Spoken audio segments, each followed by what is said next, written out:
Okay, we're going to take this one from the top again. So, tonight we're going to talk about whether or not you should be using Twitter as part of your business social media plan. We're going to talk about why you might want to consider it, what the pros and cons are, because there's pros and cons for everything. And then we're going to talk about some how you're going to decide, right? What should you base that decision on? And then if you decide to use it, we're going to give you some tips on how to maximize it. Most importantly, in this one, we're going to also give you a tip in case you decide not to use Twitter. We're going to give you a reason why you might still want to use it for other reasons for your business. All right, so let's go ahead and get this party started.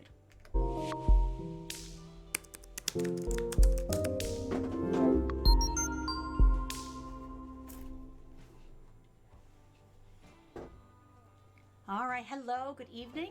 For those of you who are new here, my name is Kathleen and I'm here as your tech coach.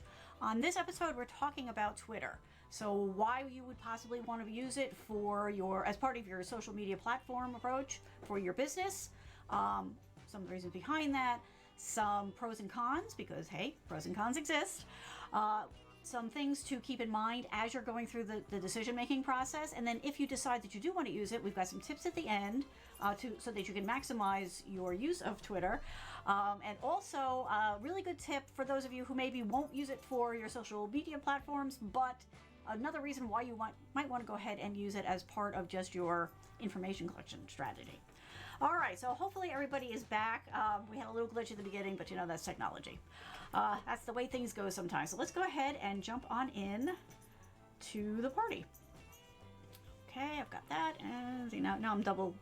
I'm second guessing everything now because it all went bad in the beginning. All right, but it looks like we're okay. So why are we talking about Twitter, right? A lot of people are like, Twitter's old, it's been around, blah, blah, blah. Nope, there's really good reasons why you want to look at Twitter, and the numbers speak to most of it, right? There's over 321 million active users on Twitter every month, okay? Around 30 million or so are from America, in case that factors into your decision making. The Twitter site referral traffic is up 6% year over year. So that's an ongoing improvement every single year. So what does that mean?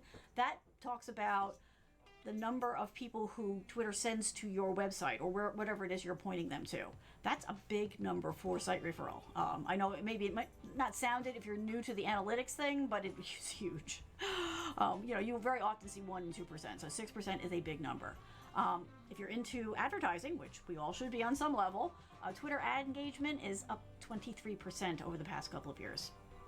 Just so you know, that all this information is based on 2019 numbers because we're just into 2020, so we don't have these numbers yet. So people watch 2 billion videos on Twitter every day. Now that's a number that I know throws a lot of people because most people think that those numbers only belong to things like Twitch and Mixer and, which we of course love, but those kinds of platforms, DLive, Caffeine is a new one now, newish. So, people think that that's the only place where those kinds of things apply, but no, there are actually a ton of people who are actively watching videos on Twitter on a regular basis. And I keep tripping myself up because I'm usually talking about Twitch when I say this, but we're talking about Twitter, honest, the birdie. That's the one we're talking about. Yes, Ace. No Facebook. I left a message over there. Facebook died. Facebook is actually what took the whole stream down. So I tried it 2 more times. It wouldn't connect. So I was like, okay, we're done. Well, I'll just post an update there directly. So thank you for letting me know, though. So the other fun thing here is that watching video is the number 3 reason people use Twitter every day. Now, of course, if you're like me, you read a stat like that and you're like, okay, well, what's number 1 and what number 2? So I found out. News is number 1 and viewing photos is number 2. So now you know. Number 1 is views, viewing photos is number 2, watching videos number 3.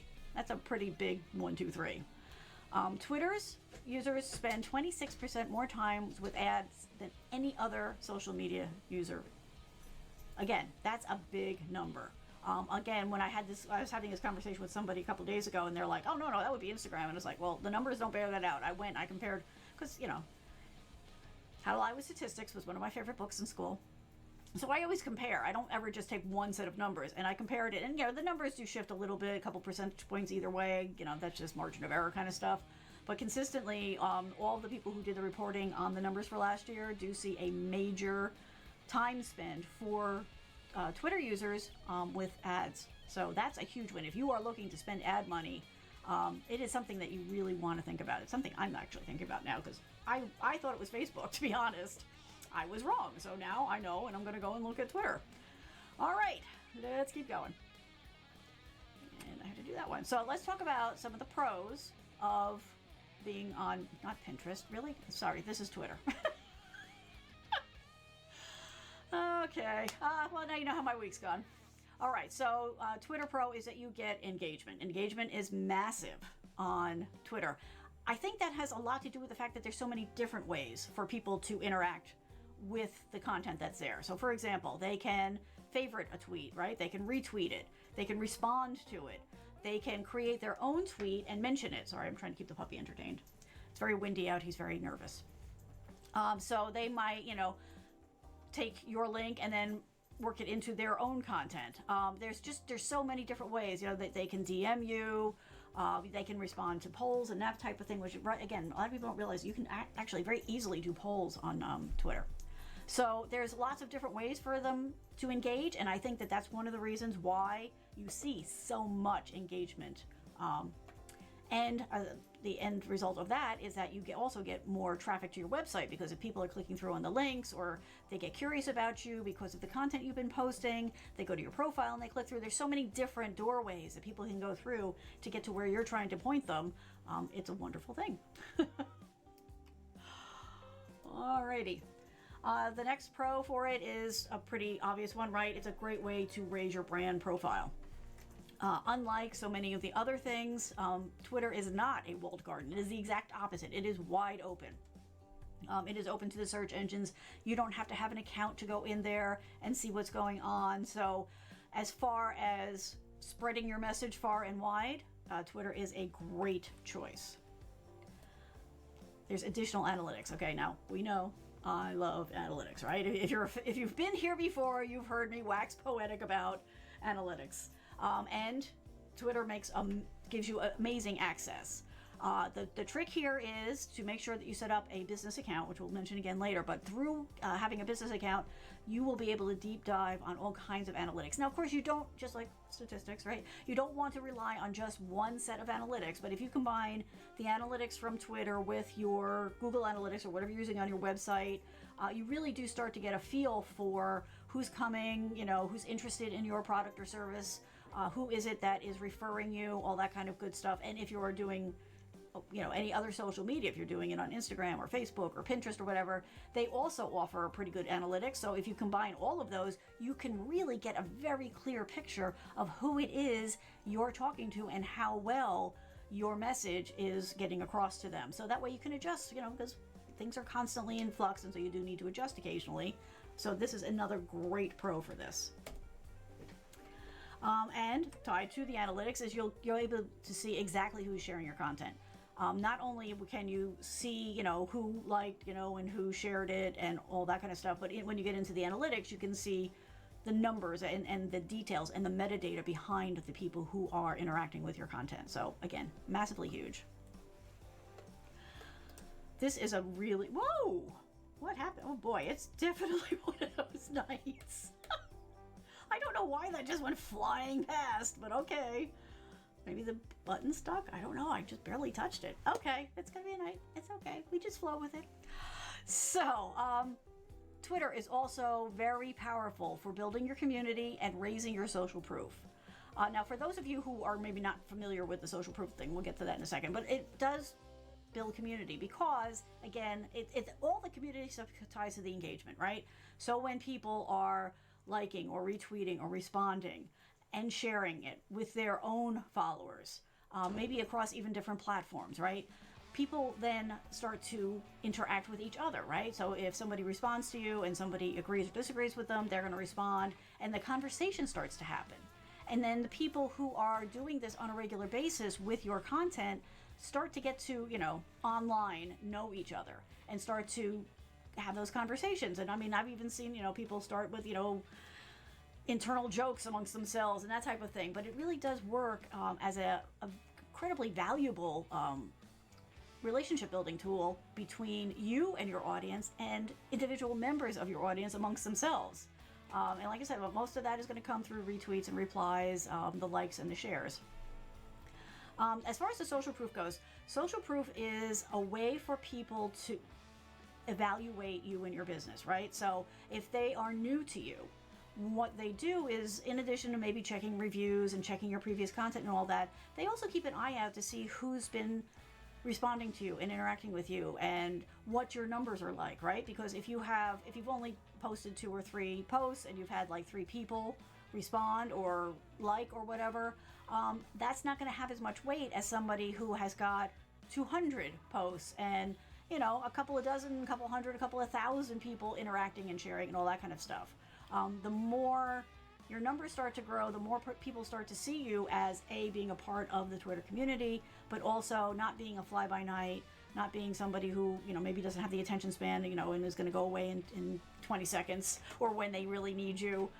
So that's what we talk about when we say, you know, social proof. So people take notice of the tweets that have high likes, replies, retweets, shares, because that is saying that other people are interested in you, invested in you, believe in you, and it helps to then capture their attention because they'll be curious about what's going on and they'll want to go and check it out, whether that's a FOMO kind of thing, fear of missing out, or just a, hey, you know, what's this conversation? I haven't heard about this, let's dive in. So either way, it's a way to build your community and raise social proof. All right, tied to all that is the way that users engage and actively share, right? So that feeds into all the things we were just talking about. You see a much higher rate of that on Twitter than you do on other places. Not that there aren't other places that do very good jobs of it, and if you're curious, I've done a bunch of other shows on different ones, Pinterest, Facebook, Instagram, so on. So you can go and check those out too, but Twitter, again, I think because of the immediacy of it, the variety of ways to interact with it and share it, the numbers just prove themselves out. There's a lot of activity around it, and it does get the message out. This is something that not everybody realizes. So on Twitter, you can use video, photos, GIFs, polls, all kinds of different things beyond just your basic text and links.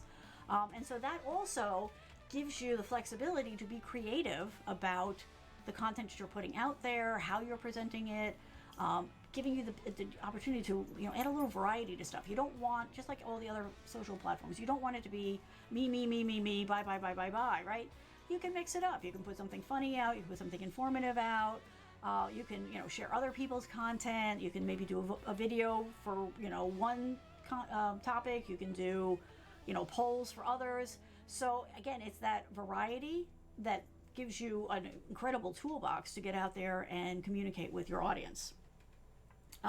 Okay, so we're okay, yeah. It was that kind of a nice, you know, Facebook will get it. I'll upload it to you. Facebook will get the love. It's okay.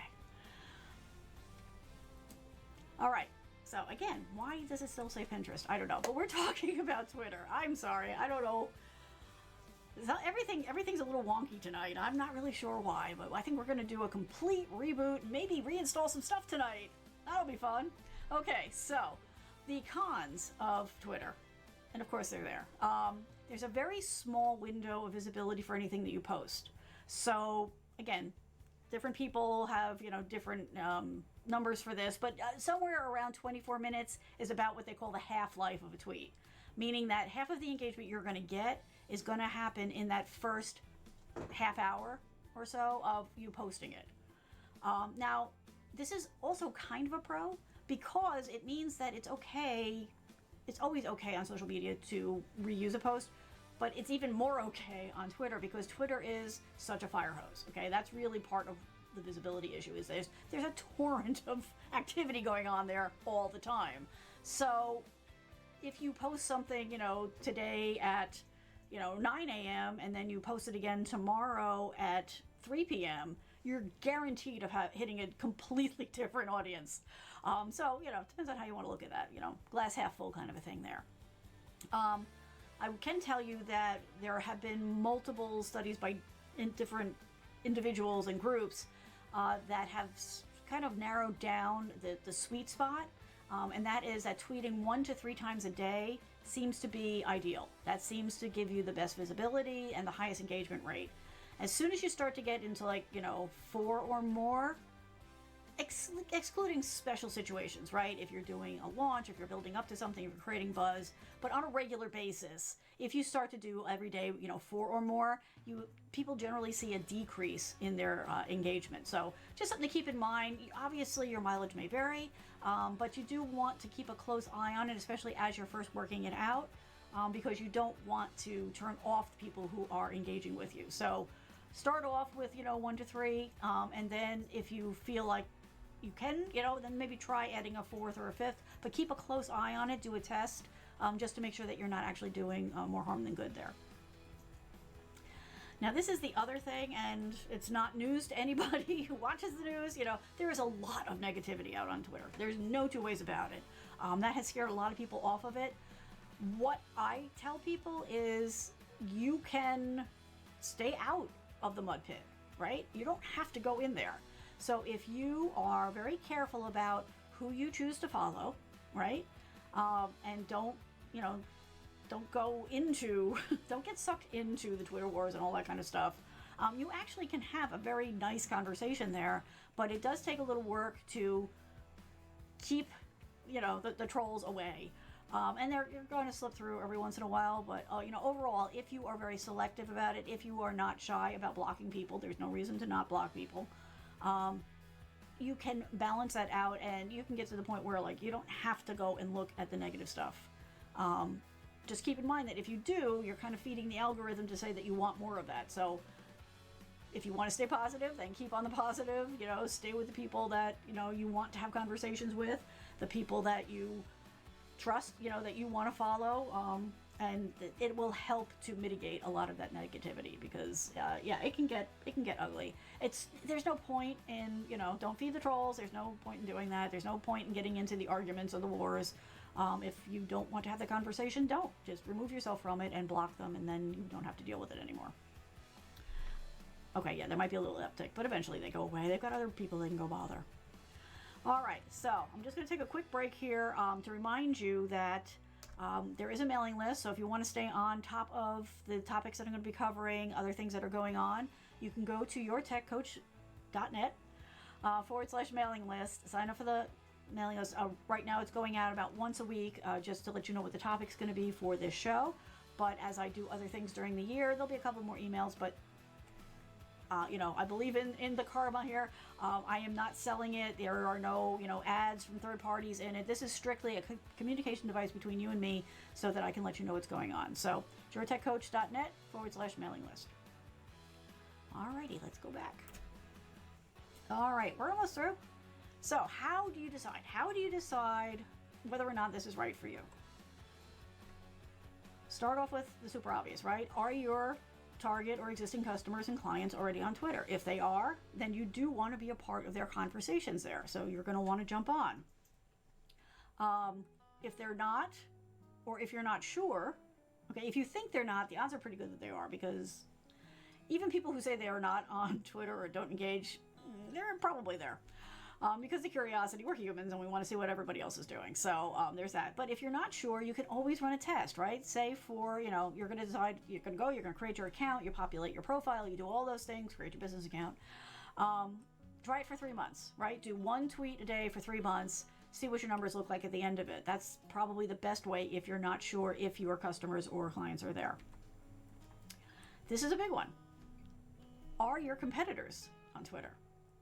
So if they are, then by default, your customers and clients are there, or potential ones are there. So you should definitely be there. It's a great way to help you build relationships, to help people who maybe are using competitors to know that you're there. That's always a good thing. Yes.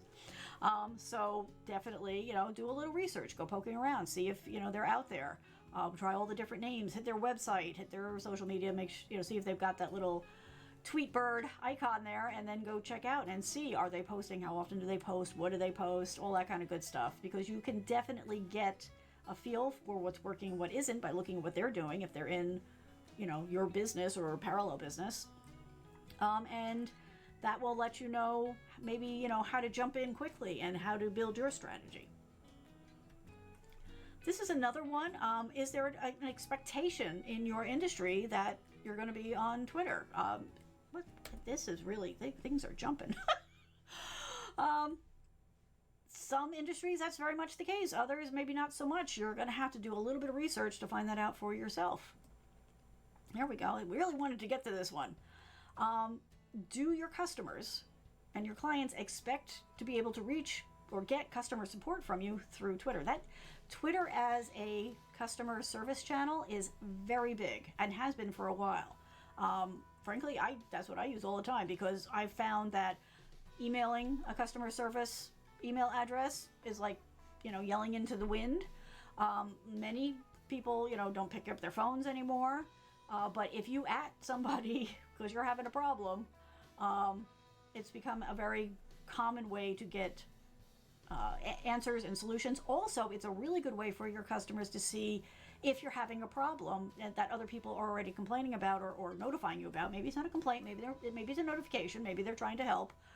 It becomes a good way for them to say, oh, okay, hey, that's happening, which becomes very valuable for you, because if let's say you're providing a service, right, and somebody's saying, hey, I'm not able to get XYZ, or, something's not working.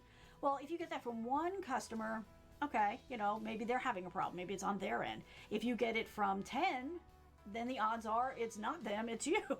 But that right away gives you some information to go and look at to help figure it out. So it is definitely something to consider, because if it's valuable to them and valuable to you, then it's valuable. So maybe now you've already decided, yeah, you're going to do it, or you're at least going to try it. So let's give you some tips. Definitely 100% create a business account. Okay, that's how you get the really good analytics. You also get a little bit more functionality out of it. So definitely go ahead and do that. It's not hard, doesn't take a lot of time. You do want to spend some time setting up your profile, put your logo on it, put a nice image at the top, maybe make that image, informational, provide your hours, your contact information, all that kind of stuff. Odds are you've already got that information on your website, maybe in Facebook, wherever else you are, so you can just copy and paste it from there and put it in there. But make sure you fill that out, because especially as you're getting started, people will do that as a way to see whether or not you're worth their time. Are you real, or are you just another fake account? So it's important to fill it out. Here we go again. Why is this? I don't know why this is looking ahead. Maybe there's something in the keyboard. Yay! Time to clean the keyboard. Yay! Okay, another big Twitter tip. Try to say that 5 times so fast. Tweets that use GIFs, right, those little animations that everybody loves, receive 55% more engagement than those without. So use them. And Twitter makes it very easy. It's part of the keyboard, so you can click on the little GIF icon, search for whatever it is, and put it up there. People love their GIFs. Play with it. Go ahead, have some fun. Well, not everything in work should be dull and boring, right? We should have some fun. Tweets with video attract 10 times more engagement than posts without visual components. That's massive. And again, it's a big opportunity for us small businesses, because it gives us a way to compete on a level playing field with the bigger ones, but also it gives us a way to maybe go above them, because many of them are not doing video, because again, most people don't think video when they think Twitter. So if you tap into that, you've already got a leg up on them, which is part of what we're doing here. Super important, respond when somebody tweets to you, right? So when they do the @ in your name, make sure that you are responding to it. Make sure you're responding to it calmly. If they're upset, don't match that with more upset. But also if they're saying something nice, thank you, reach out. Make sure that they know that you're paying attention and that they're being heard, because not only does that matter to them, but it matters to everybody else who's watching. Tweets with hashtags get 100% more engagement. Now, this is another one where I'm like, really? 100%? So I did some searching around, and again, multiple sources all agree hashtags are key. Now, you want to make sure that you're keeping your hashtags relevant, right? So make them tied to your business, your topic, whatever it is that, that you're posting there. But you also want to make sure that you're not swamping your posts with hashtags. So generally 1, 2, maybe 3. But if you start to really load it up like you see people do on Instagram, where it's accepted, if you do that swamping kind of a thing here on Twitter, engagement will decline. They've run the tests. They figured it out for us. So this is just information that we can use. Keep it to 1 or 2, ideally, maybe occasionally 3, and that will keep your engagement at a high level. Speaking of engagement, make sure you engage with other users' content. Now this, of course, it's polite, right? People see social media as a conversation, so if they feel they're being talked at, they're going to go away. If they're feeling they're being talked to or with, then they will stick around. So make sure that you're not just going or not just using your automated tools, and the automated tools are great, absolutely use them. But make sure you're also going to Twitter in whatever, you can do it from your browser, you can load an app on your phone, there's several dozen apps out there you can use. Make sure that you're going, on a regular basis. It doesn't have to be every day, once or twice a week at least. Engage with other people's content, retweet other people's stuff, like it, share it. Make it a conversation. Definitely when you start to identify your regular users, your regular engagement folks, make sure you're going and checking out their stuff specifically.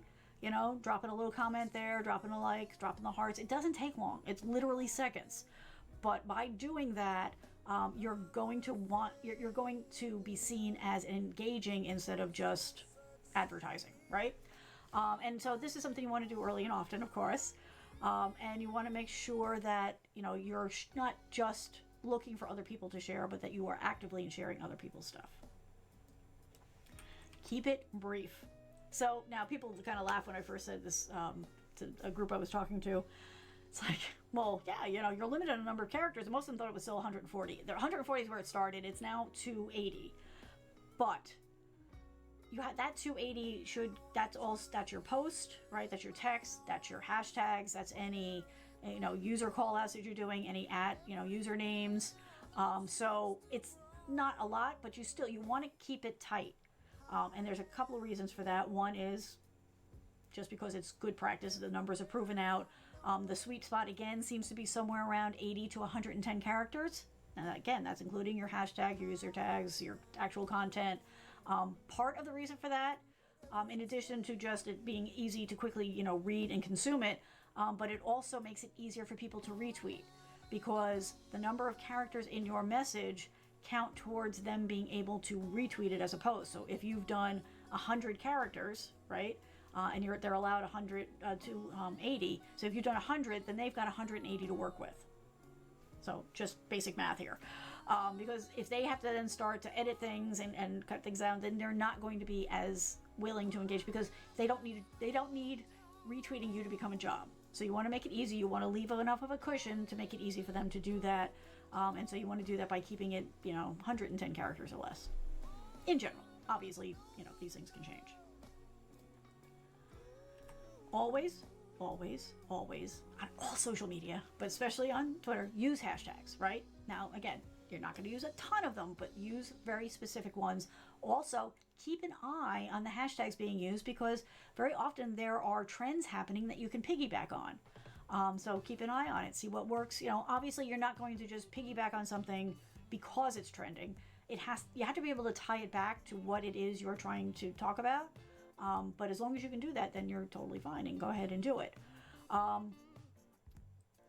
Just so that we're clear here, so the tweets without hashtags are only going to, on average, get engagement somewhere between 13 and 30% of the time, whereas if you do hashtags, the increase can be upwards of 1,000%. So it's definitely worth it.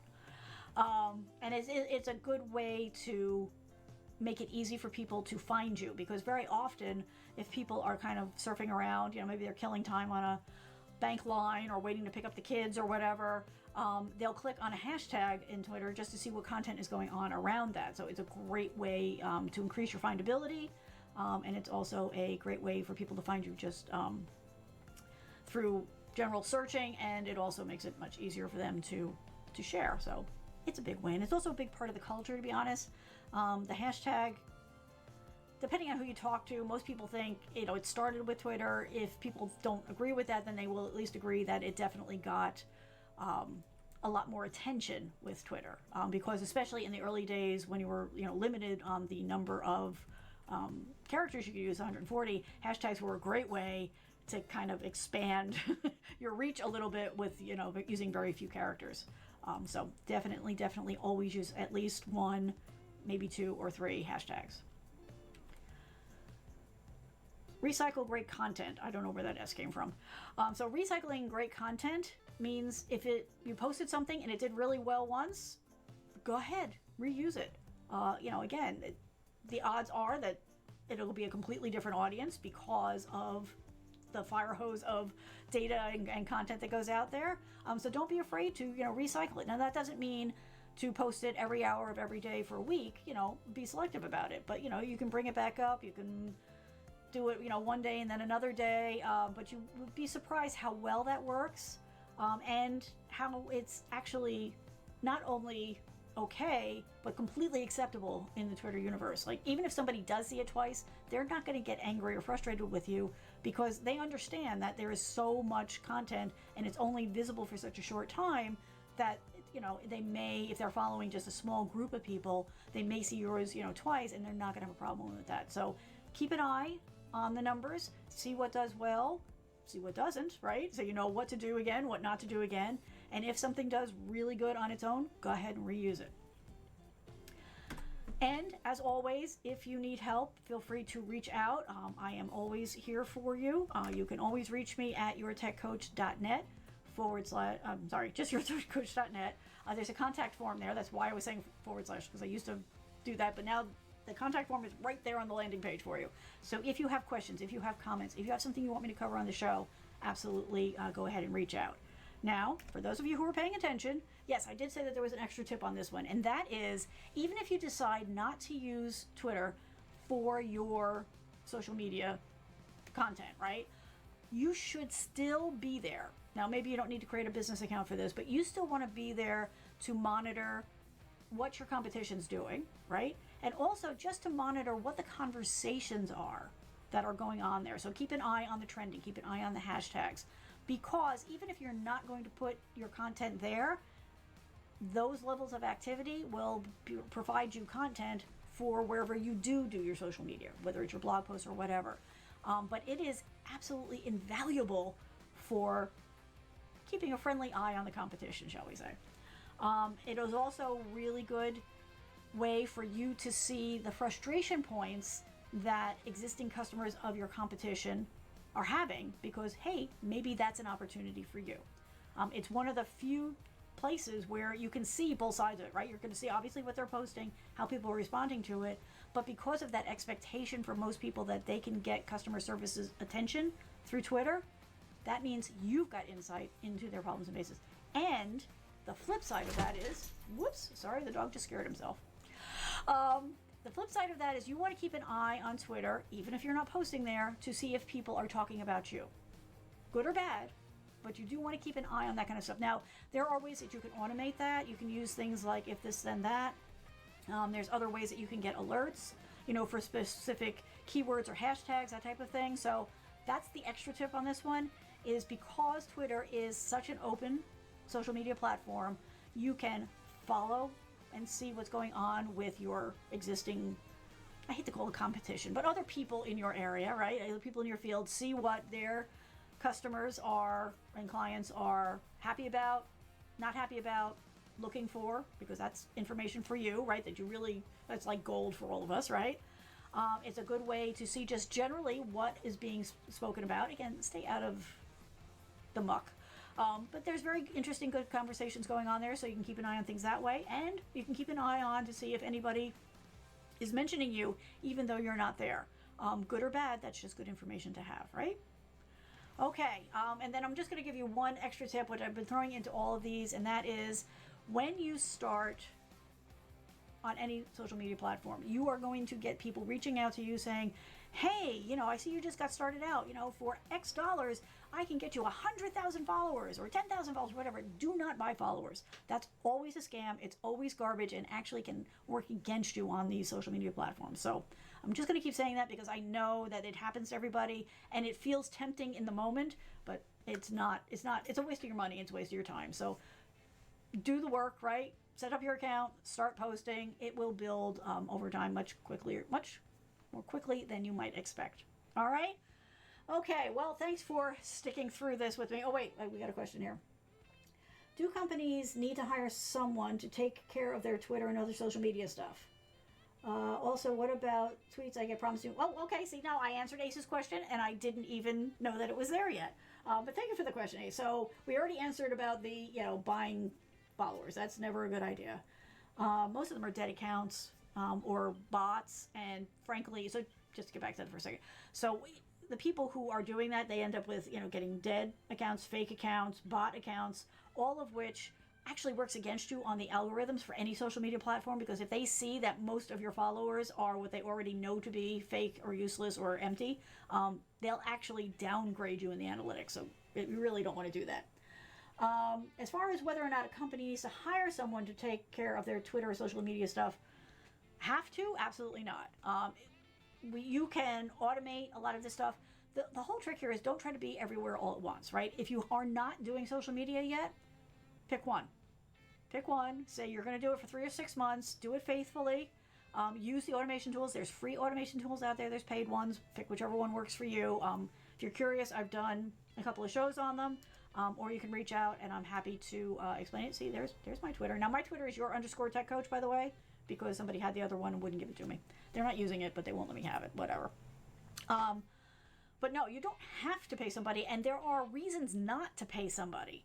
Because if you're paying somebody, the odds are that's their business, right? And they're doing it for multiple people. And so everything that comes from them is not going to sound organic. It's not going to sound you. It's not going to be in your voice, right? It's also going to probably be fairly cookie cutter because they're trying to get as many out as possible. So as a general statement, I would say don't hire somebody. If you really feel like you need to do a lot of very careful research about who you would be hiring. And you would need to be incredibly specific and really micromanage them to make sure that they're not taking one post that they're doing for 5 other clients and just changing your logo.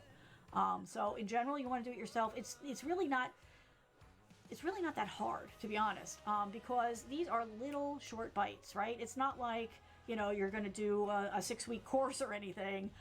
It's not even as involved as doing video that you edit and then, push. It's little bits of information. It's little, funny things, little interesting things that you're sharing. And you can plan them out, and schedule them. And that way you don't have to think about it. But you can also take 2 seconds, while you're in between customers or waiting for, dinner, and just jump on and quickly, type something up. The other thing that a lot of people get hung up on is, well, I can't design. I don't do graphics and all that kind of stuff. A lot of these different platforms make it very easy for you to create visuals. Or you can go and use something like Canva, Canva, that give you templates, okay? And all you need to do is type in some words, maybe change a color, pick a picture, and literally it takes seconds. So don't get too hung up on it. Frankly, a lot of times, if you really start to look at people's postings, and when you start to do this, you really will. A lot of times people will take their phone, they'll take a picture of their coffee cup, and they'll put a little message under it, and that's the post. It really can be that simple. So don't feel like, oh, I'm not good enough, oh, I'm not creative enough, oh, I'm not a designer. You don't have to be any of those things. It's way more important that you are speaking in your voice about what you offer, right? Your products, your services, whatever, and then also having some fun. Like, to be honest, the posts that get the most engagement for me are posts of my dog, Murphy. Murphy is a cockapoo. He's adorable, he's funny, he's a little goofy. And so that's a great resource. So kids, dogs, cats, any pets are a great resource for that kind of stuff. So hopefully that helped, Ace. Thank you for the question. I appreciate it. All right, everybody. I am going to wrap this up. If you would like to continue this conversation, I will be on Twitch. See, I keep when you're switching between Twitter and Twitch, it really does trip you up.